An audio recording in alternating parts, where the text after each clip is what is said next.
She's Pilipini 5. Palapakan po natin.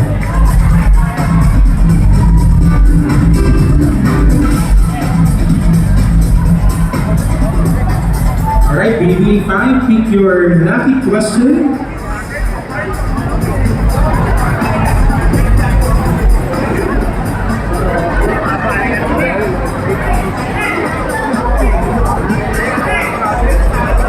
Alright, ang tanong, paano mo ipinapakita ang iyong suporta sa mga advokasya para sa karapatan ng mga kababaihan?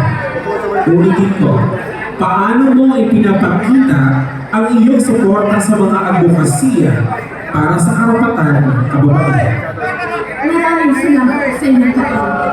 Pinapakita ko po ang suporta ng advokasya para sa karapatan ng kababaihan sa pamamagitan ng RA 9710 na kung saan ito ay isang batas na Pwede. nagpapalaganap at maprotektahan ang mga karapatan ng kababaihan.